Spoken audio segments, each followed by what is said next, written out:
इनकी इतनी औकात है कि जब तक नहीं होगा हाईकोर्ट ऑर्डर करे तो करे, हम नहीं करेंगे रेफर। कर देंगे तो एहसान कीजिएगा क्या? आप अपने लिमिट में रहिए, जो लॉ में ड्यूटी असाइंड है उतना ही दूर तक कीजिए। ओवर स्टेप कीजिएगा या वीटो रखकर लगाएंगे तो सुप्रीम कोर्ट बैठ के डिसाइड कर रहे हैं कि गवर्नर तक नहीं रुक सकता है। आप रोकने वाले कौन होते हैं? आप कैसे सुनवाई कीजिएगा? Who are you? पिटिशनर जो दो बार रीट फाइल कर रहा है, हाईकोर्ट में दौड़ रहा है, वकील को पैसा दे रहा है, वहां जाके वो कागज नहीं देगा। इनको दूसरा आरबीआई का कागज चाहिए। बड़ा विचित्र हाल है भाई, कहेंगे कि हम नहीं डिसाइड करेंगे, कागज नहीं मिलता है और वहां पर कागज नहीं जाके देगा। कागज कब कुछ देगा? मांगिएगा कि ये कागज दीजिए, वो फोटो दीजिए, ये फोटो दीजिए, क्या देगा आपको?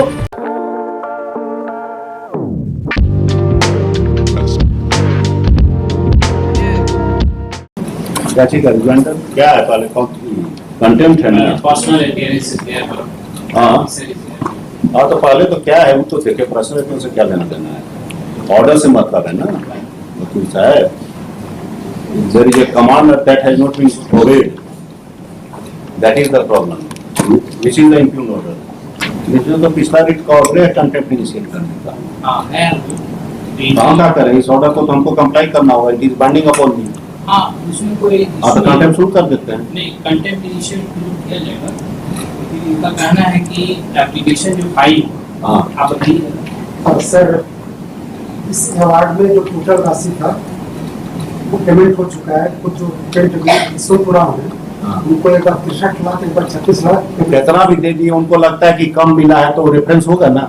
वो नहीं बोल रहे, वो ऑब्जेक्शन कर रहे हैं कि हमारे हजार में से मुद्दा को नहीं मिलना चाहिए। वो नहीं मिलना चाहिए, ठीक है, पेमेंट होने के बावजूद वो रेफरेंस जाएगा ना। सर उसी का सुनवाई कर रहे हैं सर। आप कैसे सुनवाई कीजिएगा? Who are you? नहीं सर, वो उन लोग अपना कागजात देगा। वो कागजात के आपको देखने वाले कौन होते हैं? सर आप लैंड एक्विजिशन अफसर है ना? सर किस सेक्शन में आप काम करते हैं? उसमें आपको कुछ देखने का पावर है? रेफरिंग अथॉरिटी ना आप हैं? आपके यहाँ ऑब्जेक्शन आएगा, सीधे डिस्ट्रिक्ट जज को रेफर कर देना है। सर आप तो डिस्प्यूट का लीगलिटी, इलीगलिटी, मेरिट, डिमेरिट देखने वाले कोई नहीं है। नहीं सर, आपको सिंपली सीधा रेफर करना है, सर तो फिर काहे ने रेफर किया सर? वो उनका आधार कागजात सब दे देगा। आधार का कागजात वहां को अपना देगा जो देना है।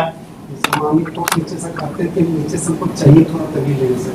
तो मानिए कुछ बोलते एक मिनिमम डॉक्यूमेंट होगा ना सर एक मिनिमम डॉक्यूमेंट होगा, वो एप्लीकेशन आया, वो एप्लीकेशन के साथ डॉक्यूमेंट आया होगा।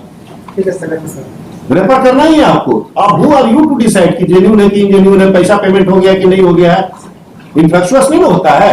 हम डिसाइड नहीं कर रहे सर, सिर्फ आप कर सकते हैं डिसाइड, नहीं डिसाइड करने की पावर पावर नहीं है तो आप रेफरेंस क्यों रोके हुए हैं?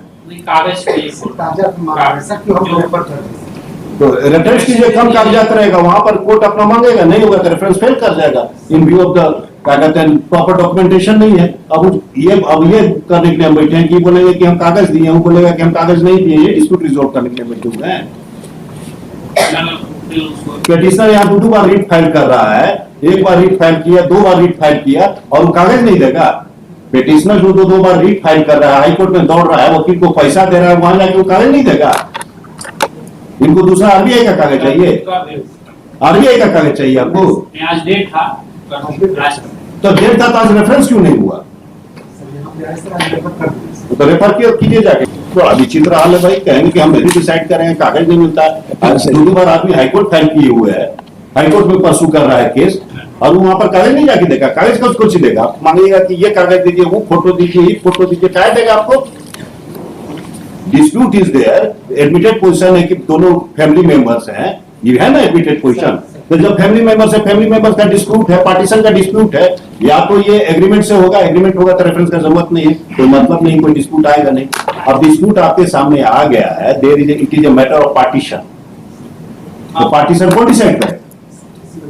तो सिविल कोर्ट को भेज दीजिए, दैट इज द सेक्शन 80। अभी तक आप रोक के क्यों रखे हुए हैं? पिछले बार कोर्ट इतना दुखी होकर बोला कि डायरेक्ट कंटेम्प्ट इनिशिएट कीजिए।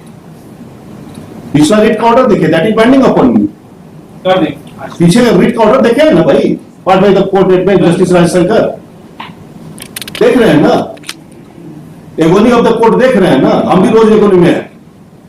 आप बोलते हैं कागज नहीं दिया, ये आदमी 2 बार रिट पिटीशन फाइल किया है, 3रा बार कंटेम्प्ट फाइल किया, 3रा पिटीशन है।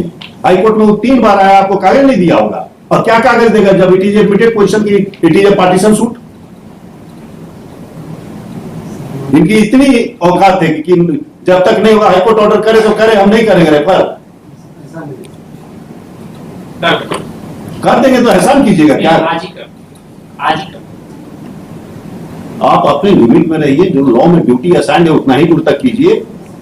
ओवर स्टेप कीजिएगा या वीटो रखा लगाएंगे, अभी तो सुप्रीम कोर्ट बैठ के डिसाइड कर रहे हैं कि गवर्नर तक नहीं रोक सकता है। आप रोकने वाले कौन होते हैं? बड़ा विचित्र आदमी हो गया है भाई, पॉकेट वीटो लगाते हैं क्या? मंगल है, मंगल को भी आप यहाँ प्रेजेंट रहिएगा। Personal appearance has not been dispensed. उस दिन तो कंटेम्प्ट चला देगा, हमारा कोऑर्डिनेट बेंच का हमको डायरेक्शन है को कंडक्ट करना। 24 घंटा बहुत है सर। क्या किसी सरकारी अधिकारी को ऐसे काम करने चाहिए जिनके लिए वह अधिकृत ही नहीं है? इस पर आपकी क्या राय है, हमें कमेंट्स में जरूर बताइए। झारखंड हाईकोर्ट की इस कार्यवाही में एक भूमि अधिग्रहण अधिकारी व्यक्तिगत रूप से अदालत में पेश हुए, जिन्हें अवमानना नोटिस जारी किया गया था। याचिकाकर्ता का कहना है कि उन्होंने इस मामले को लेकर 2-3 बार याचिका दाखिल की है और तब से चक्कर काट रहे हैं, लेकिन अधिकारी लगातार कागजात और दस्तावेज मांगते रहे, जबकि वह इसके लिए अधिकृत नहीं है। माननीय न्यायाधीश ने पूरे मामले की जाँच के बाद अधिकारी को कड़ी फटकार लगाई और कहा कि जब आप इस मामले को देखने के लिए अधिकृत ही नहीं है तो याचिकाकर्ताओं से दस्तावेज क्यों मांग रहे थे? यह तो स्पष्ट रूप से उत्पीड़न है और आपको यह मामला संबंधित अधिकृत अधिकारी को भेज देना चाहिए था। न्यायालय की बात सुनने के बाद अधिकारी ने बिना शर्त माफी मांगी और आश्वासन दिया कि वह तुरंत इस मामले को संबंधित अधिकारी को स्थानांतरित कर देंगे। यह मामला अभी जारी है, जल्द ही हम आपको इसके अगले अपडेट से अवगत कराएंगे। धन्यवाद।